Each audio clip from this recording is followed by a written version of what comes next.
Hello, everybody. I'm a practicing therapist and a doctoral student of psychology. Today, I want to talk about why avoidants go quiet before seeing you in person.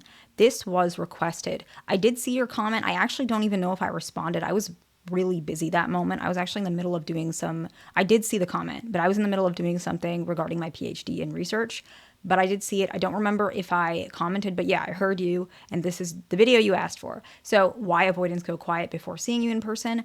The main point we need to understand is for this particular video, it's usually that they still do see you in person. However, sometimes the fear is so strong they actually might not go through with it. And we're going to talk about it today. The first one is actually managing the pressure that they feel. When you guys plan to see each other, often one of the first feelings that they have is not excitement to see you. It's pressure to show up with perhaps what your expectations will be. And so, for example, let's say you plan to meet Friday for a date. Let's just put it pretty typical. Maybe even just hanging out, whatever it is, but it's something that is maybe greater than the amount of how you guys are hanging out. So you guys are typically texting, you guys are maybe on phone calls, but hanging out outside of whatever that scenario typically is means that there's going to be pressure for whatever reason, expectations from your side. And even if you don't realize it, it's going to happen. And a way to manage this and reduce this on their side, if you are an avoidant who feels this way, understand that regardless of whatever you're feeling, it's likely more in your head than the reality of it. Honestly, just like how I don't know if you guys are familiar with behavior activation, right? Where it's when you're feeling depressed, sometimes the first step is just to do a little bit of a small version of the step. So let's say putting dishes in the dishwasher. Just put one plate in the dishwasher, and then eventually you're going to feel it wasn't that bad. Let me go ahead and keep putting more. So really the first step is, I know it sounds really boring, the most unclinical way is just do it, right? The clinical version is behavior activation, but that's what you do if you're the avoidant. If you're not the avoidant, what you can do is make the activity not so pressuring. A high stakes activity might be a vacation. A medium to high stake activity might be like an expensive or nice date. A lower stake activity might be to go to the park together. The lowest stake activity, which I actually don't recommend, is doing something together while with other people, so like a group. And the reason I don't recommend that one is because that can seem a little bit friendly. And I've had some calls with you guys where you're like, oh, maybe I could invite them out to like a friendly situation with me and my other friends, and they can bring their friends. And if you've had a call with me, you know I typically say don't do that. You don't want it to be where, unless you really feel like that's the only option, then yes, possibly.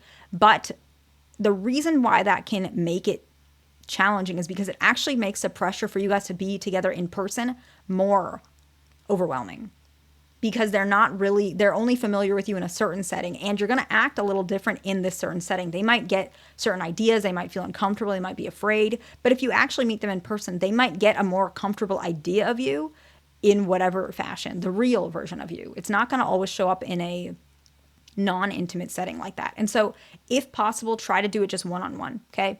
The next one is the reason that they go quiet before seeing you in person is they're actually managing their expectations. And so what do I mean by managing their expectations? They're going to have expectations of you too. And a lot of avoidants may have expectations that they know can push you away, or they might even be aware of their own strategies. Example being, they expect you to be, I don't know, maybe they expect you to be really personable, really understanding, and they know that that's probably not the best expectation for you. Like, it's unfair. It's putting you in a tricky situation. They're managing those things because a lot of them know they struggle with certain expectations. A lot of them do. It doesn't matter about the gender.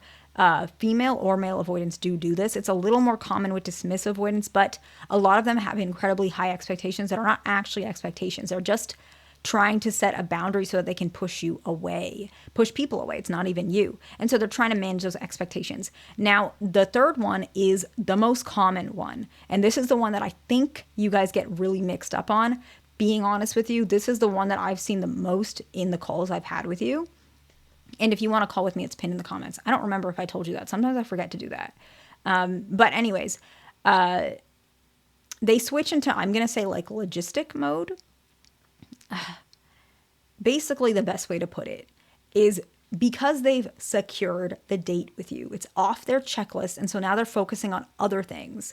They don't need to text you as more often. They don't need to be as vulnerable because they already, I'm not saying they already got you. That's not what I'm saying. Their checklist is like, let's just say, communicate with you, work, errands, gym, whatever it is. But now they've already got something with you. So they checked off that communicating with you. They're not realizing they need to communicate with you even up to that point. They feel like, okay, I already did that. I'm good. Let me go ahead and focus on work, errands, gym, hanging out with my buddies, whatever their thing is. They're focusing on that, but they do typically, this one, they do show up to the date. But you might get really, really anxious about this. So just keep that in mind. Allow them to have their distance and space, because sometimes it helps if you show that you're being warm towards them and you're letting them do their thing. They actually feel more trusting towards you. So this is a good one to understand, because it'll help you not be so anxious or worried, okay? The next one is another common one.